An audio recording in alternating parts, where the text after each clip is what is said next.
Welcome to the Man Cave Podcast with Dan Casper. What's going on, everybody? Welcome to this episode of the podcast here, and it's a special one because little Father's Day action coming up here, and I'm like, you know what? This would be a great time to catch up with Phil and Mark from Hy-Vee because, well, bourbon, meat, yeah. I mean, everything like that. That would be a just perfect a great episode. It is, right? It's a great week to be a dad. All three of us are dads, right? Right? So, Yeah. first of all, happy Father's Day, everyone. Same to you. Yeah, exactly. Yeah. So, and it's been a hot minute since we all did one together. It has. It's been a little bit. So, how's summer going so far for you guys? Busy? Yeah. It's been busy, but it's been good. Good busy? It's a good summer. It's not hot either. No. We actually have green grass for one, once. That's kind of nice. Yeah. I had to redo my grass a little bit. Did you? Yeah, we had to put a new septic in. So okay. Got to redo it. But yeah, the grass has been good, and we've had really good season so far. Mm-hmm. Yeah. Absolutely. So, well, we've got. Should we just jump right into it? I mean, you've got. I mean, you can't. First of all, love you guys' bags there. This is my check out my six pack. That is a Hy-Vee bag, right? It is. Too. Yeah, that is so cool. So, should we dive into it? Otherwise, actually, let me back up a little bit because Mark was telling me something off the air that you guys got coming. This is some scotch, right? Yeah. So we talk a lot about bourbon and I'm a bourbon aficionado, love it. Mm-hmm. Study a lot about it, but I like whiskeys of all types. Mm-hmm. And actually I started my whole journey with scotch before I started with bourbon. But we're going to talk about some of the single barrel picks that we've done and some of the things that we that would be great gifts for Dad if he's a whiskey guy. But one of the things that we are constantly doing is trying to bring in new products, different products. And so we just got in 3 types of Macallan. And so for those of you that aren't familiar with Scotch, Macallan is the Nike of Scotch. It is the big brand. It is considered to be high-end whiskey. Mm-hmm. We got 2 12-year-olds in. One is a double oak, meaning that it is put into a ex-bourbon cask and then an ex-sherry cask. We have a 12-year-old that is just all sherry, so it's put in and I think it's Pedro Jimenez sherry that it is, maybe Oloroso, but it is put in sherry cask for its entire 12 years. Wow. And then we got in an 18-year-old, and I mean, Phil, now it's going to be more expensive, but it is something that if you're into Scotch and you've got some money for Dad. Yeah. Wow. Yeah. So I don't see them around very often. So to get an 18-year-old is pretty big. So I really think there's a lot of great Scotches, but 18 is the year for right? Scotch. Yeah. That was what I was going to ask. For the year part. So 18 is kind of the. So what they say for bourbon is the kind of the wheelhouse is between 7 years old or maybe 6 years old to 9 years old. Mm-hmm. 10 years old and older, you could have a lot of variables just because of the heat in Kentucky and the interaction in between the wood. But with Scotch, because it's in such a climate that doesn't get hot and it's usually rainy and cold and there's not a lot of interaction with the wood. So then you can keep it in there a lot longer. And so a baseline for Scotch is 12 years old. Okay. I mean, that's kind of the baseline for a single malt. You don't, if it's peated, then you can get some 10-year-olds. But for the most part, 12-year-olds. Mm-hmm. But I agree with Phil that 18 years, I have a Talisker 18-year-old that is probably my favorite Scotch. I have a 21-year-old Portwood Belvani that's really good, but 18-year-old is just whatever that is in Scotch. Mm-hmm. That's kind of the wheelhouse. There's so many brands out there that have 18-year-old Scotch that is just phenomenal. Mm-hmm. And this one from Macallan, now I haven't tasted it yet. I haven't been able to get a bottle. hint, hint, Kathy and the boys. But, it is, I've heard a lot about it, and it's exceptional from what I hear. And like Phil said, at 18 years old, I'm telling you what, that is the wheelhouse for Scotch. Yeah, a couple of years ago for Father's Day, I got it was Christmas. My wife got me the 18-year-old Highland Park. Yes. Ooh, doggy. Oh, boy. So this beautiful. Generic question, just in case anybody's hearing, but you hear the phrase, like, aged like a fine wine. Yep. Would that go with bourbon and Scotch, too? Or, like, older the better? Or well, so... not always. Okay. It depends on the region. It depends on the product or the barrel, or there's a lot of variables that go into it. But the older, I guess generically that's probably correct. Okay. The older the better. Just remember that bourbon, it's a little different though. That's different. Yeah. Because of the climate. And because they're using the new oak barrel, you can get a lot of oak really fast. Okay. Where in Scotch, they use reused barrels. So once you use a barrel, a lot of the tannins and things that come out of the barrel are already gone. Okay. So then you can keep it in there longer because it's not going to be overtake it. It's not going to be over, too much. Mm-hmm. Now, for instance, one of the ones we're going to have a little taste of, it's going to be our last one because it's the highest proof. But it's Elijah Craig barrel proof, and we just got in 3 cases of that. And if your dad, so overall, that's probably my favorite bourbon is Elijah Craig barrel proof. Really? They have 3 releases every year, and I have, Phil can attest to it. I have a shelf that's just dedicated to Elijah Craig barrel proofs because if I find them, I buy them. Really? Yeah, and they're really good. But this one is 11 years, 2 months. So for a bourbon, that's pretty old. Okay. And I've had older. I have a bottle that has some 25-year-old in it, but it's just a little bit, so you really, but as far as a full bottle of 11-year-old, that's fairly old for a bourbon. Phil, what's your Elijah Craig then? Do you have a brand? What's my Elijah Craig? Yeah. Is it Oh, Michter's. He loves Michter's. I looked at him and I laughed because there is no other answer to that question. He just loves Michter's. And, I do. It's a great bourbon. And I was lucky to go to the distillery this last November to Michter's and was able to bottle my own from there. And it was high proof and just delicious. Yeah, and Michter's can't go wrong with Now there Michter's. everybody's got their top 5. There are Right. a lot that come really close to that. Like Russell's Reserve, that single barrel we did. It's hard to not Which put is that a wild up there. turkey product. Yeah, hard to not put that up there. And then Four Roses, that single barrel Four Roses I had. Holy moly. Yeah. Still thinking about that. I was going to ask you about Four Roses. I just had one the other day, and what kind of quality? Four Roses, because the place I was at had it as a rail, and I feel like rail sometimes gets a negative connotation it was probably to it. the yellow label, the beige label. So that is a rail type. But in the same token, I think that it is a lot better than most on that level. Yeah. And so the Four Roses is different than every other bourbon maker in that most, like Elijah Craig, they have one mash bill.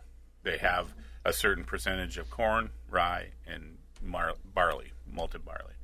And what's interesting and unique and really cool, I think, about Four Roses is they have 10 recipes. So they have 10 different recipes, and like for instance, that the lower end one that has all 10 recipes in it. It's blended. So they would, they'd have those 10 recipes in barrels, and then they blend them together. One of my favorite Four Roses is the Small Batch Select, which has 6 of the recipes in it. And so, they can do, and then the single barrel obviously just has one recipe.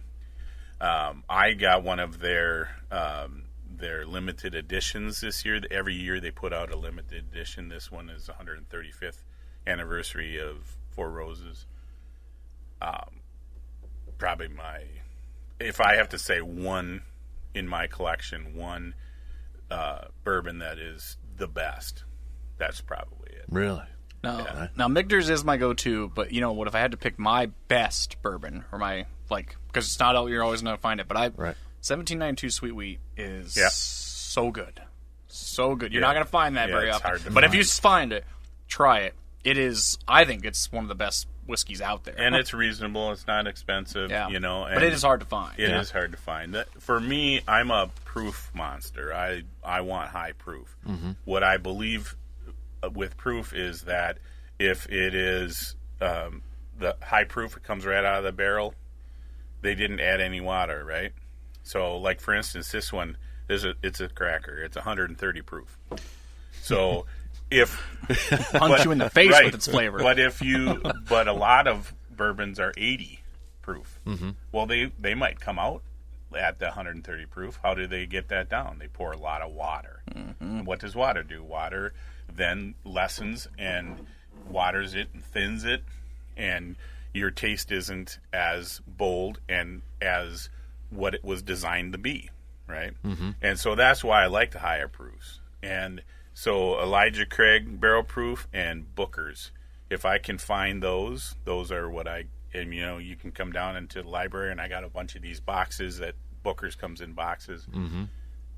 I have all kinds of boxes up there because those are my two kind of go-to that if I find them, I buy them. Mm-hmm. Because they're so consistently good. You know, like for instance, Elijah Craig they release it 3 times. Booker's releases it 4 times a year. Elijah Craig is always in January, May, and September. Okay. So, and they call them A, B, and C. And you can tell, like, for instance, this one is B524. So that's the B batch. 5 designates the month, so May. Okay. And then the last 2 are the year, 24. Okay. And so that you can always tell what version it is. Mm-hmm. But you know, there is just so much good. We can talk all day about good bourbon and which ones are good. You know, there's a lot of good ones, but when you ask us what is our go-tos, these are some of our go-tos. It's definitely Michter's. That's a daily, not a daily pour, but yeah. But it's the go-to. Yeah, right. Absolutely. Yeah. What about you? Do you have one? No. That's why I listen to you guys a lot right now, because whatever you try to tell me, I go to. But the Woodford Reserve one that you guys did a couple years ago is the one that's extremely good. Yeah, that is awesome. That's the one that always kind of stands out to me, and I got a crate of it too, so it's in my man cave. I'm kind of glad that you bring it up, because Woodford Reserve, I kind of forget about it sometimes, and I shouldn't. It deserves more from me. Like, it's great. It's a great product. There's just so many varieties anymore. Mm-hmm. And I think, honestly, the first time I had it is when we did the first kind of taste test with us 3. That was one of them, yeah. Mm-hmm. And I think I went to the store later that day and picked it up. I think I might have took a photo and texted it to you or something like that. Yeah, I think you did. Yeah. Yeah, it is. Woodford is really good. It's a beautiful distillery. Mm-hmm. The one little nugget on Woodford is that they have a product called Double Oak. And so what that is they put it in 2 barrels. So they do the regular Woodford Reserve, it's in a barrel, and then they put it in another barrel, and it's kind of like toasted. And it's like the 1910 in Old Forester or any of these Double Oak products, but it is phenomenal. Mm-hmm. Throw an Old Forester out there, though. There's another underrated whiskey. Mm-hmm. I just think they do a great job. Right. But with the Double Oak Woodford, what I was trying to get to... Sorry, talking about stuff. That we're getting a single barrel of it. Oh, really? Oh, yeah. That's going to be unbelievable. We don't know when it's coming. They are one that, they have a huge program. Mm-hmm. And you sign up for it, you pick the barrel, and then you don't know when you get it, but it's coming, and I am looking so forward to that. Yeah, because Double Oak on its own, just off the shelf, is delicious. It is good, but a single barrel of it, because it's a blend, but the single barrel of it, I can't wait. Awesome. Cannot wait. So I keep smelling this, though. Should we get into this? Yeah. So this one is... See, I remember how to do this. You do. See? Open and all that. You are schooled. I know. I got to impress the professor. I like it. That is awesome. So the one we have in the glass right now is George Dickel. That's easy for you to say. And it is... So many places we could go there. We're not going to go. Can I tell you a quick story quick? So my 6-year-old's, that word just popped up. So he's like, Dad, sometimes we got to say words that we're not supposed to, but they actually mean something, like the baseball player Grady Dick. I have to say the D word then. Right. I'm like, oh. Yeah. I can't argue. Yeah. So as soon as you said it, I'm like, oh, that just popped up again. So what's different about this is that it is a Tennessee whiskey. So by rules, Tennessee whiskey like Jack Daniels and George Dickel, and they are bourbons. They follow all the rules of bourbons. The only thing that they do is Lincoln County method, which is they pour their barrels over charcoal. Okay. And then they say that smooths it out. I don't know what he's air quoting there. Yeah, I'm air quoting. Sorry, but so that's the method that they use. But really, it's a bourbon. If you really want to go down a rabbit hole with some whiskey geeks, and you tell one guy that this is a bourbon, and he'll just go nuts that it's not a bourbon. It is. It's the same. But the one thing about Dickel is that it is super high in corn.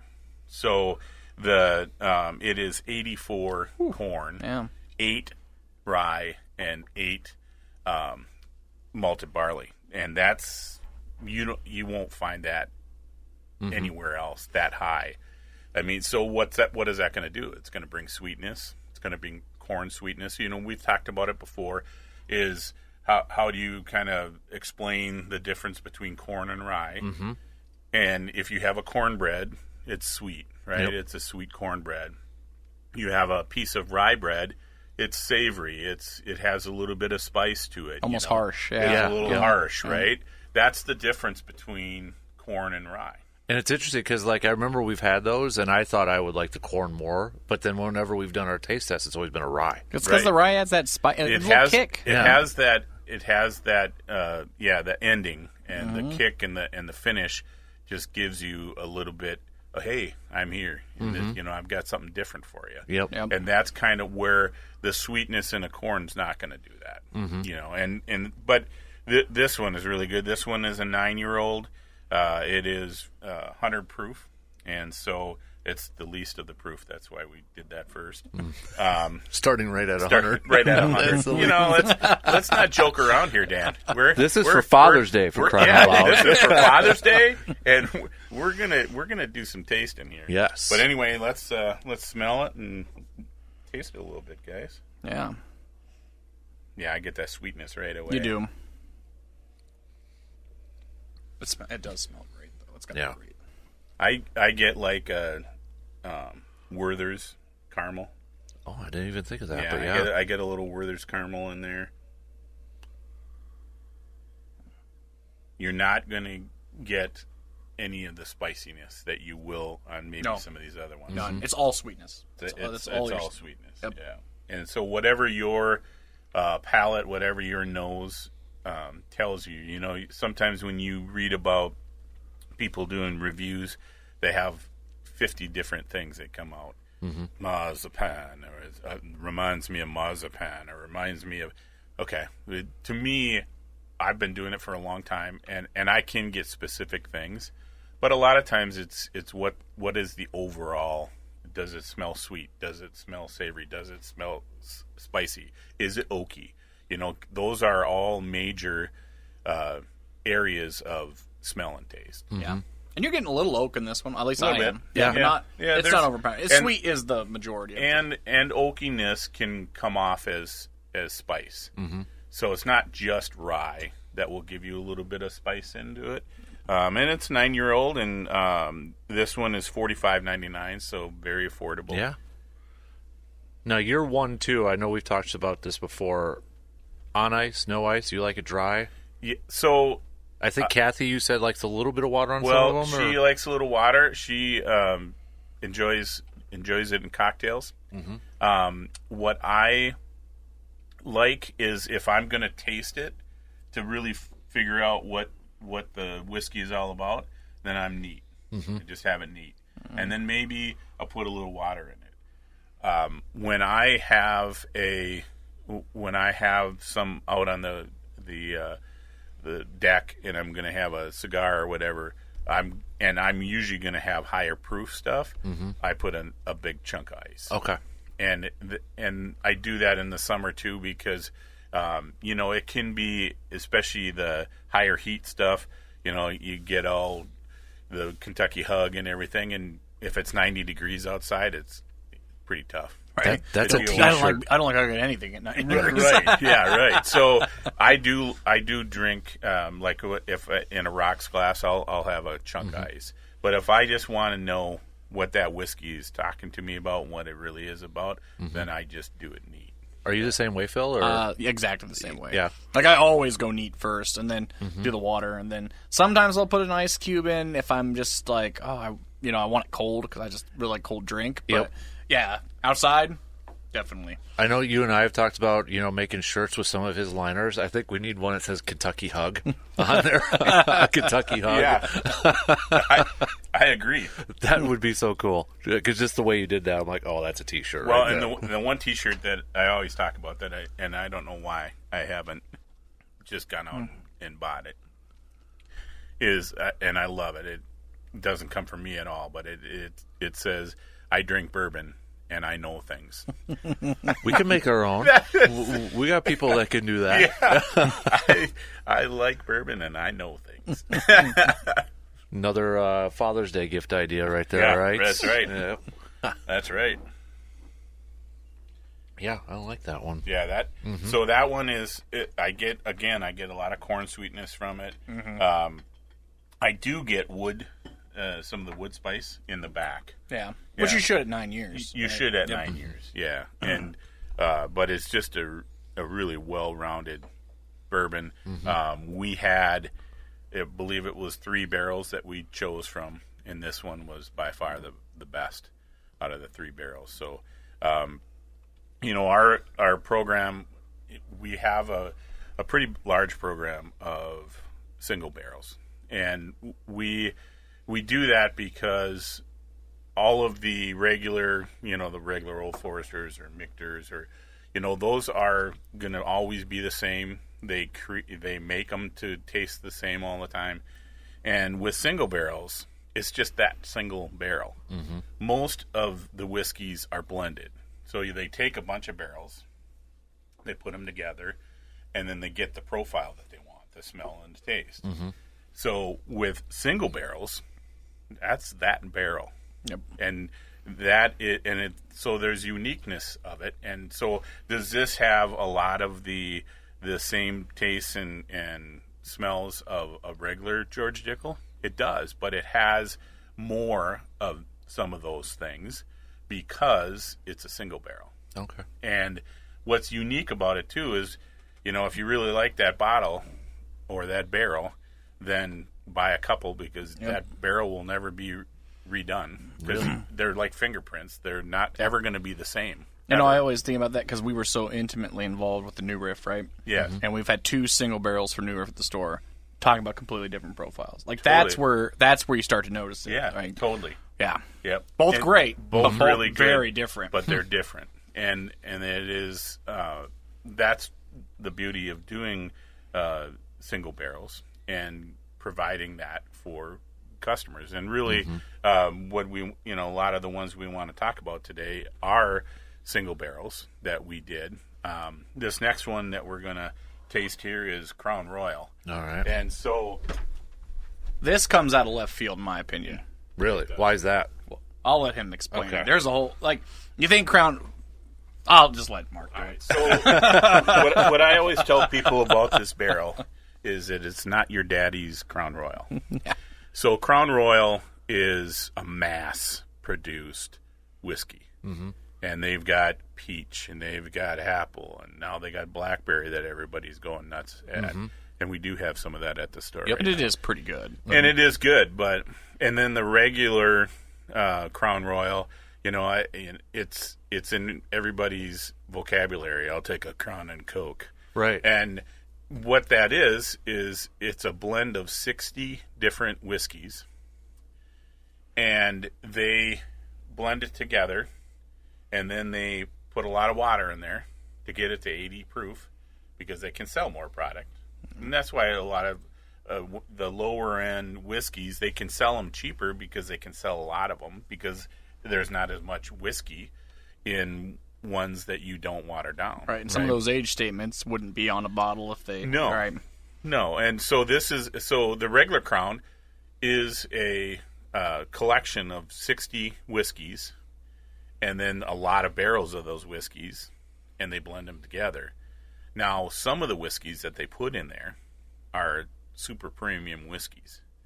This is one of them. Okay. So this is one of their whiskeys that they put into the blend, but it is a premium whiskey. This one is normally almost everything, even some of the premium Crown Royals are 80 proof. So they put those down, they water them down to 80 proof. This one is cask strength at 103. That is rare. This is the only time I've ever seen a Crown Royal at over 100. And one of the things that Pass is... that over here. What are you doing? Yeah. Oh, I'm sorry. Well, I didn't give myself one either. Well, I'm not worried about that. Oh, yeah, I know you're not worried about that. Yeah. Get that over here. But anyway, for this year, Crown Royal really limits how many barrels in this program that they do. That's why they're hard to find. I've never seen them before.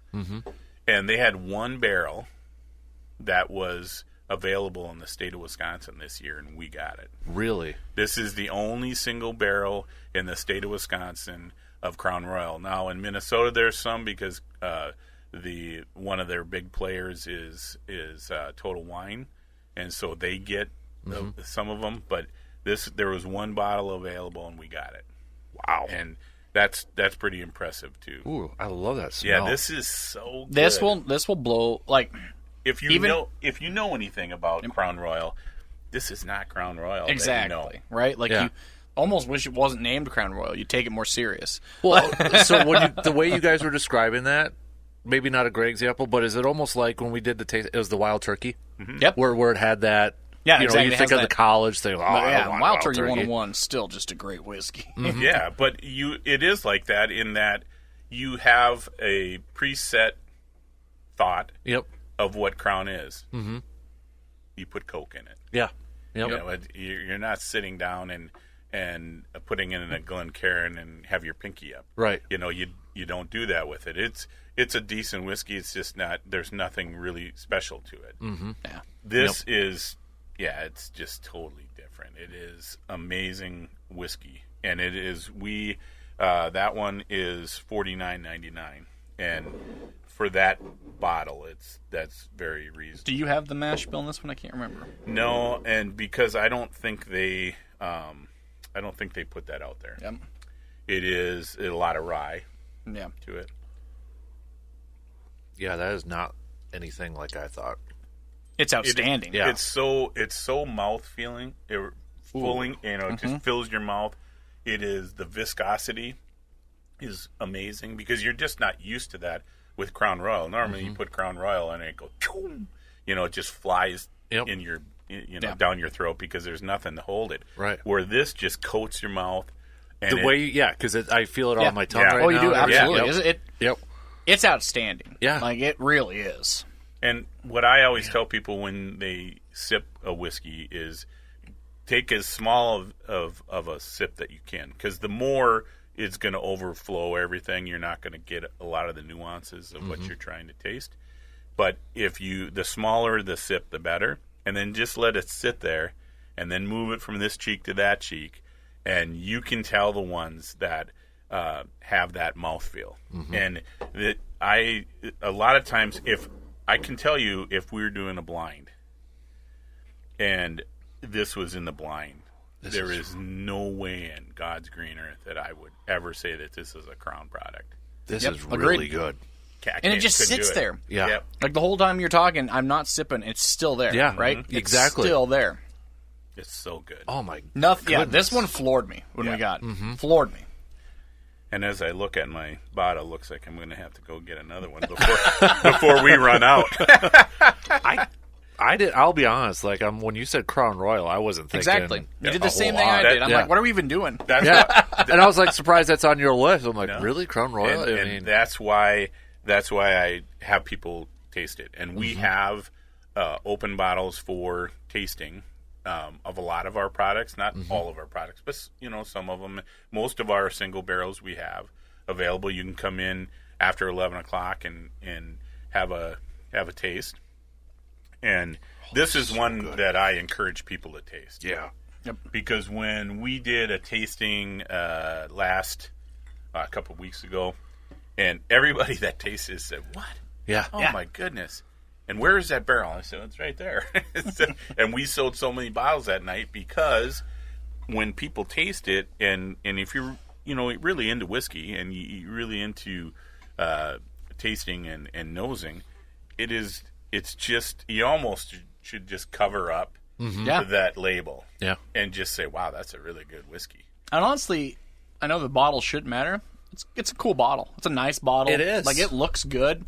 It looks like if you didn't have the Crown Royal in there, it looks like it tastes. Like it's a nice whiskey. Nice. I don't know. Do you guys keep your empty bottles, or does it depend on the It bottle? depends. Okay. Yep. Depends on the bottle. That one is kind of a cool bottle. I probably will keep that one. And then what I do, and I think we've talked about it on here before, is doing an infinity, where when you get down to a couple ounces or 4 ounces left in a bottle, I put it into another bottle. Yep. And I meld all those whiskeys together, and it just comes out really good. Yeah. And it does depend on what you're putting in there too. But I put a lot of thought of which ones I put in there. But do you keep track of what you put in there too? Yeah. So you know. Oh yeah. He doesn't have any regular Crown in there. I have 0 regular Crown, and in fact, you can look through my entire collection, and there isn't a regular Crown. there is a Clan McGregor. There is a Clan McGregor. There is not a Crown. So there is because I'm pretty sure you still have one. There is a Northern Rye. Crown I do have, which is good, and that because one, I have that in mine. Yep, and that one that was a few years ago when it came out, and that one was actually voted whiskey of the year.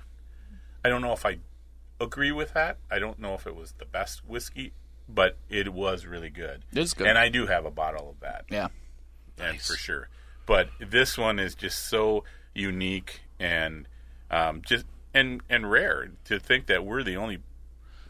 Distributor there of the distributors, we're the one that got that. So as you're maybe pouring this last one, I want to ask you a question on that too. And Phil, maybe this is something you can jump in here too. But like, to say you're the only one in the state that has something like that. Yep. Is that always been a goal for maybe company wide? Is that something unique to Eau Claire for this department? I mean, because it's super exciting. So, right? Yeah. It's exciting. I don't know if that's a goal. What our goal always is to try to have and provide things that nobody else does. There's certain whiskeys that everybody's going to jump on, that everybody wants, and we have it over here. We do look for products that most people aren't getting, and that is. And one of our questions when our distributors come and say, "Hey, we have a barrel that we could do. Does anybody else have it?"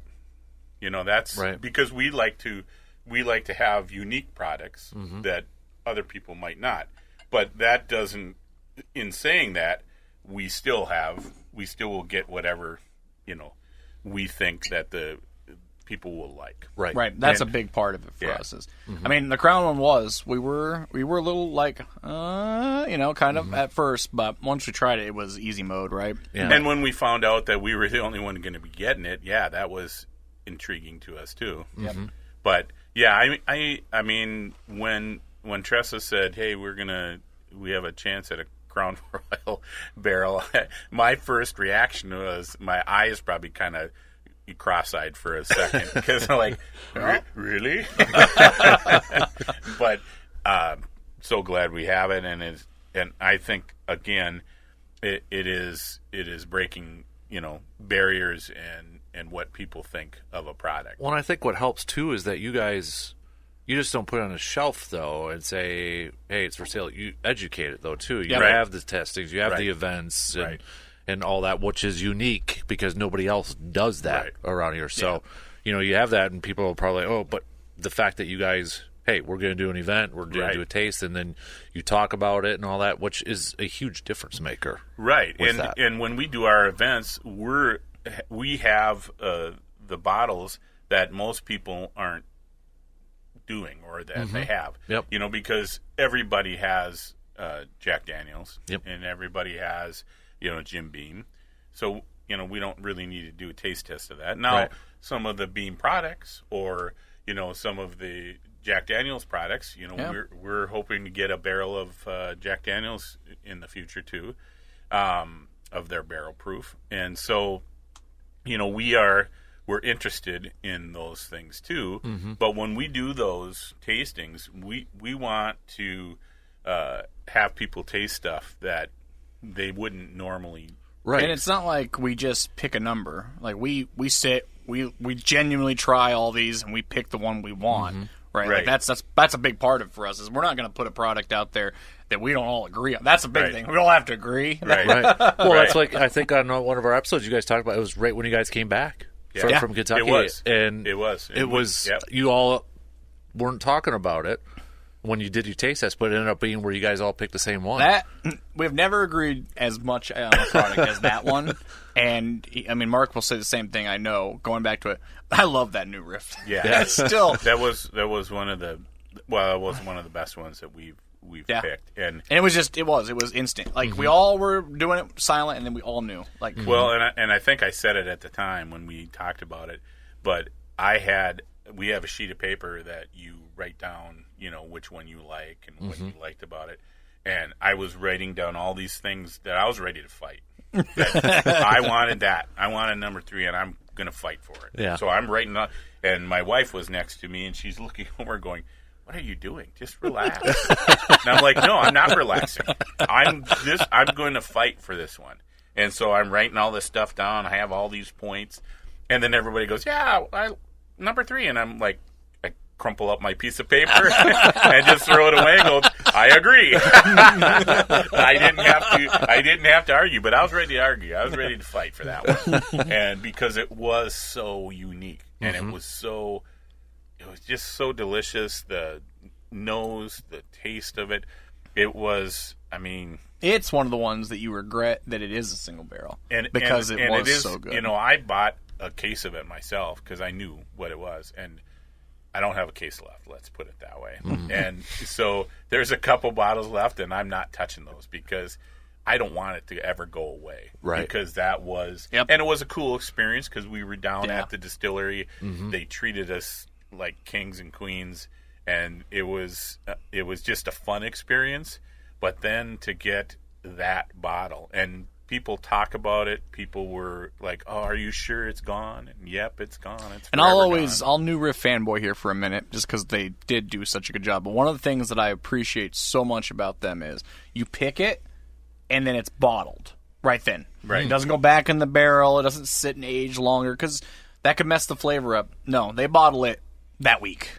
So it's the product that we picked. Yeah, so, the exact and one both that you times, tasted. it's the product that we picked, and I really appreciate that about New Riff. And actually, when we were there, we were able to pull a bottle for each of us, a sample of it, and so that was from that day. And I did, when we got the bottle back, tasted against that. He would do that. It's better be my barrel. He would do that. I did do that, and I will always do that. And so I tasted it, and of course it was exactly the same. In the sample bottle that we got, that's what you tasted when we came back. And it just was so good, and But we have a lot of good barrels, and the beauty of the barrel programs too is they give you the best barrels because they don't want their product to be out there bad. Yep. So they're going to give you good barrels. But there are some barrels that are better than other barrels in the group that you taste. And for instance, the number 5, when we were down there, the smell was amazing, and I thought, this is the greatest whiskey that's ever been made. And then we tasted it, and it was like, ooh. What happened? What happened? I mean, it smelled so good, but the taste didn't transfer. And sometimes that happens. Sometimes what you smell isn't what you taste. It isn't the same. Sometimes, a lot of times it is, but it doesn't have to be. And that one smelled great, and it did not taste that good. The one we picked smelled great and tasted great. And it was just a fun process. Yeah. We'll never forget it. And that is the bad part of single barrels, is that they go away. As we've been talking about how great it is, and it's gone. Sorry, guys, it's gone. Well, I have a couple at the library. That's in That the can be private checked collection. out. It's a private collection. Yeah, special editions and over it there. might not be out for people to see. Not sure. It's like the Book of Secrets. It is the Book of Secrets. Right. that one is the Book of Secrets.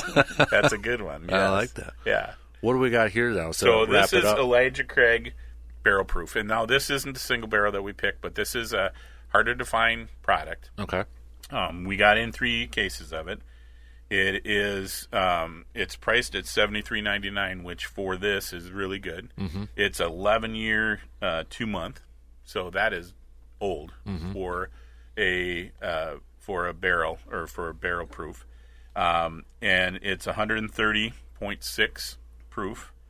And like I said before, it was batch B524, and it's hitting my nostrils. It's right. hitting. Yeah. It's going to hit your nostrils. So there's ethanol. You'll get the ethanol from it. There's no avoiding this. Yeah, I could just No avoiding it. But what I get from the taste is I get, for Elijah Craig and for Jim Beam, I personally, in my palate, I get a lot of nuttiness. So this, to me, is peanut brittle. Okay. And it also has some oak spice, and some people would say if you're you don't like oak spice, you would think it's probably a lot of oak spice, but to me it's the right amount of oak spice. So there's oak spice at the end of this, and again, this is pretty heavy corn too. They are 78% corn and 10% rye. So low rye, high corn. But it is, to me, this is the quintessential of, just mouthfeel. And there's nothing added to this. There's nothing cut out of it. There's nothing stripped out of it. This is exactly what they wanted you to taste. And everyone now, they used to all be 12-year-old products. Now they're all different. Like the first one in the A in January, I think that one was like 10 years in some months. And this is 11 years in some months. So they vary that a little bit now, where it always used to be the minimum of 12 years. Okay. I don't know why they choose to do that. Who knows? Right. But I think what they say, because I was at the distillery in November too, last November, and I actually bottled one of these. They had a barrel proof that I could bottle there at the distillery, so that's the only place you can get that. And but they say that they're choosing it because it doesn't matter to them as much as what the exact months are on it. It's what the taste is. Yep. And this is what we want to present as Elijah Craig barrel proof. And that I agree with 100%, that it should be the taste.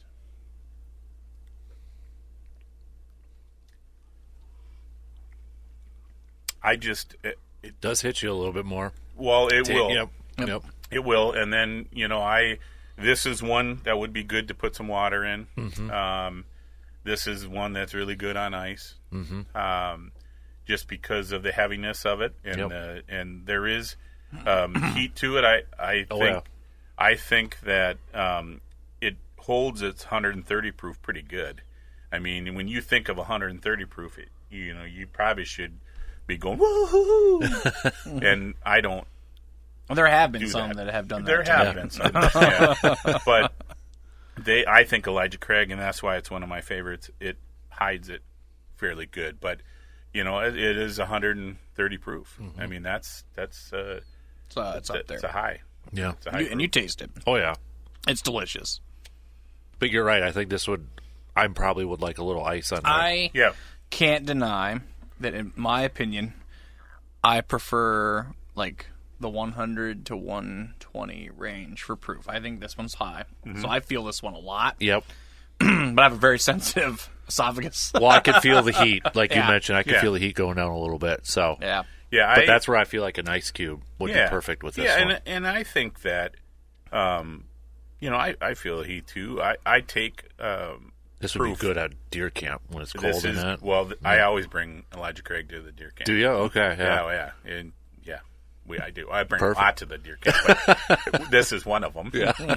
But it is, it just is so. To me, it's always consistently good. They are different. There is, there was a C9, might have been from 18, might have been from 2018. And I put that away so people can't see it down there. Yeah.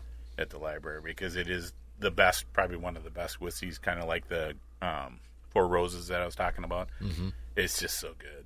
And some of them are better than others, and some of them not as good as others. But overall, they're, I think, consistently a delicious bourbon. And I think that you can't go wrong. I think their regular 94 proof is really good bourbon. Mm-hmm. Yeah, really good. But a lot of people are 100 to 115 proof. It kind of, for me, I have no problems with 100. And I get it because the flavor's there. Like, I love it. It's just it knocks me. I don't know if it's my heartburn or whatever, but it immediately goes, screw you, Phil. Did you hear it say that? I kind of heard. I'm feeling it. I think that's another shirt. Yeah, that's it. Screw it, Phil. That one might be the all-time seller. We don't know. So what you're saying is it's a Kentucky bear hug. Yes. It's squeezing you tight. Yeah, and I think the highest one that I have is I think it is I'm trying to think. It's a Buffalo Trace product, and it is at what is it at? I think it's at like 140 proof. Mm. Yeah, and that's I mean, it just gets up there. Stag's up there. Like that's what it is. Yep. It was a Stag product. Yep. And that was 140 proof. Again, another what product. What was yours? Mine was 134. So, and I remember yours was higher than mine. Yeah, it was just about 140. Mm-hmm. But, I would agree with, in the 120s is good for me. Yep. When you start getting, like a 123, that's really good. 127, they do a lot of 127s in Elijah Craig barrel proofs. I think those are really good. But what I love about barrel proofs and something like this, I can have it neat, or I can put some water in there, and that'll take the proof down. But if you control the water, it's not going to affect the taste as much. Mm-hmm. In fact, water opens up some flavors and tastes. Or it can handle an ice cube. You put a Jim Beam or a Crown Royal or anything 80 proof, and you throw an ice cube in it, you're drinking water. Yeah. It is bourbon flavored water. Mm-hmm. Yep.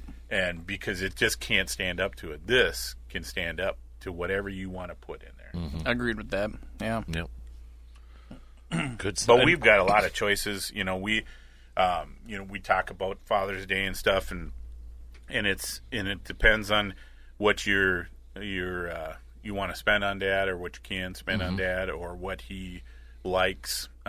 I would say if he likes bourbon and he's a bourbon, aficionado, likes to buy it and drink it, any one of our single barrels are going to be phenomenal. So we had the Crown Royal, the Dickel, New Riff. We have a new Riff that we picked this year. Still to this day, New Riff's one of those products that I don't think a lot of people know about. So it's a good Father's Day gift because they probably don't have it. Yep.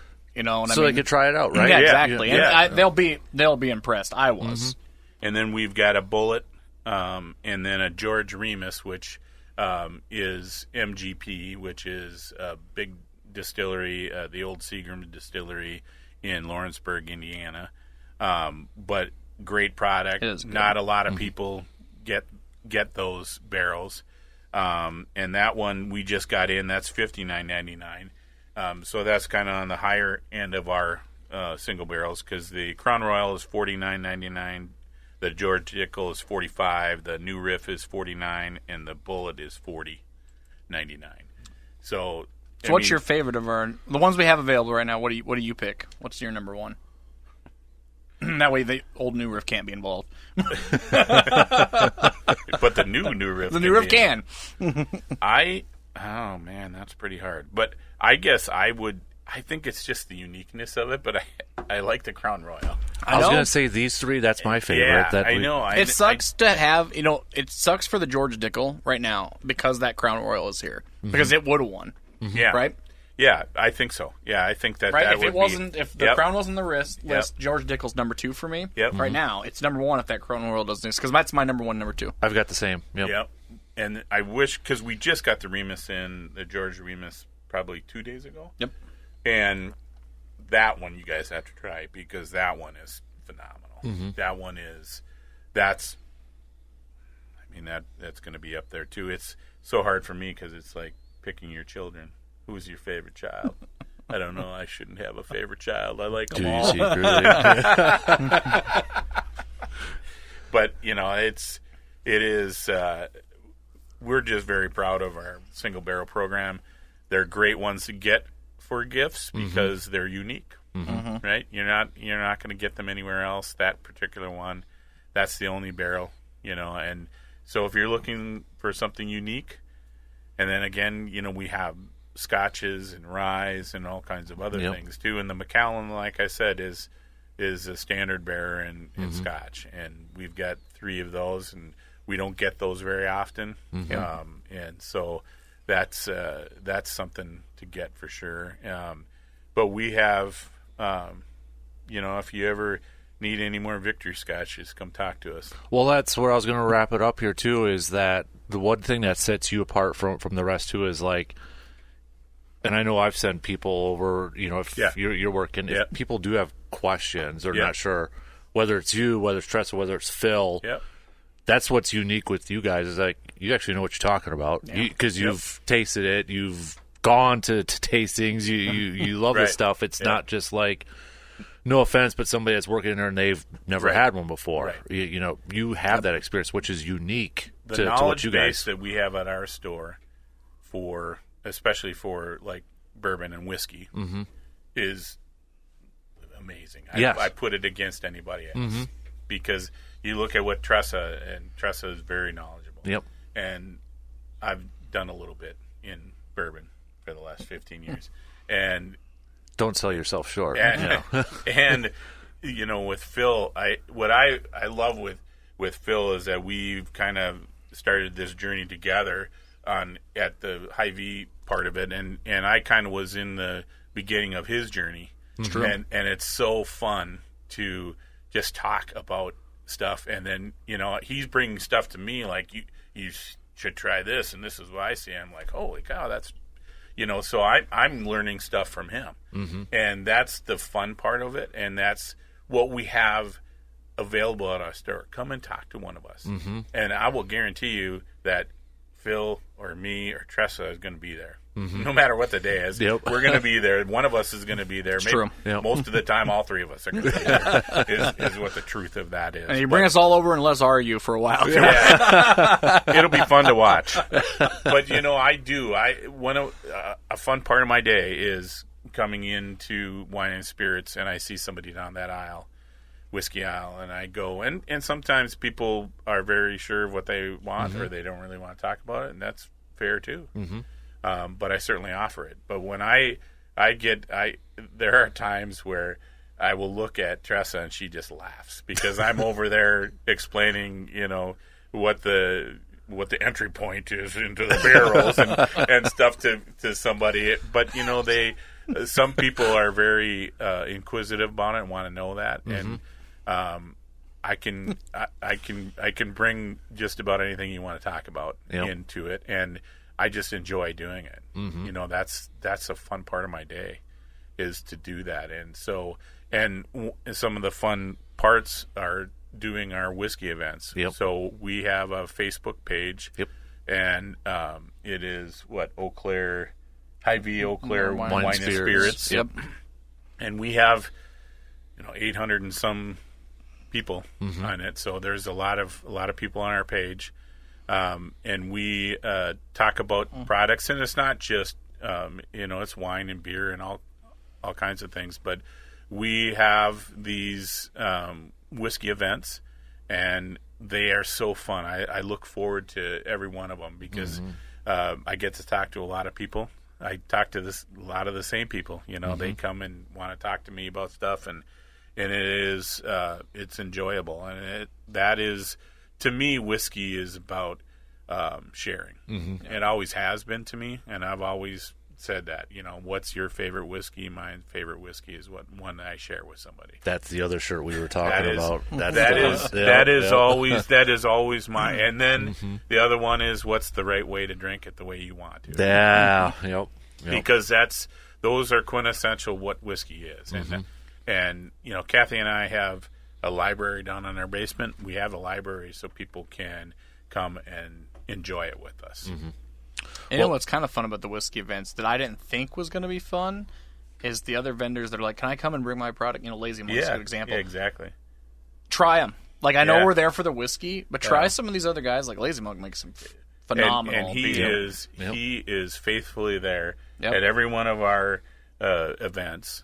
And he sells a lot of Lazy Monk. And no one's going to judge you. I mean, I tried a Rosada the other day when we were there, and it was way better than expected.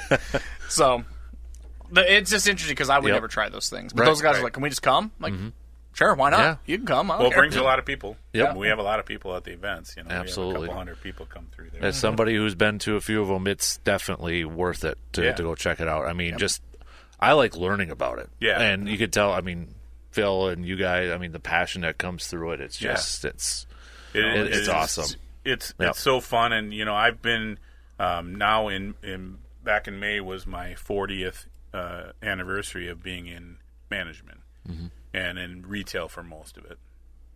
And this is the first time in retail that I've been be able to be a part of a wine and spirits as part of my area. And so it has been a blast, and it has really enhanced a lot of the things that I can do with whiskey. I mean, I've never been able to pick barrels before, as myself. But now being a part of this, I've picked a lot of barrels. I've been able to go down to a distillery and do that because of Hy-Vee. So just a great experience. Absolutely. To do it. And we would encourage anybody. Come in, you want to learn about it, we'll tell you what we know. You guys want to help people. Yeah, we want to help people. Fun. Absolutely. Absolutely. Well, boys, thanks for stopping in and dedicating some time out of the day for this. Thanks for having us. Happy Father's Day. Same enjoy the weekend and such. So, we're gonna we got to do this again. Not longer gaps. I know we're all busy, but we still have to do the one about the books. The books. That's true. Yeah. War and Peace. War and Peace, and what is a War and Peace? It has to be a library edition. We need to be. Yeah. We can take the podcast mobile. Well, let's do that. Let's do it from the library. Yes. Yeah. That would be perfect. Yep.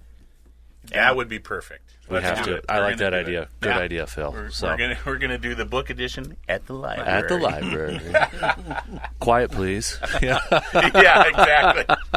It's not quiet in the library. It's not. Not in my library. It gets really loud. Guys, thank you so much, You bet. Phil and Mark. Thanks, this has been a lot of fun.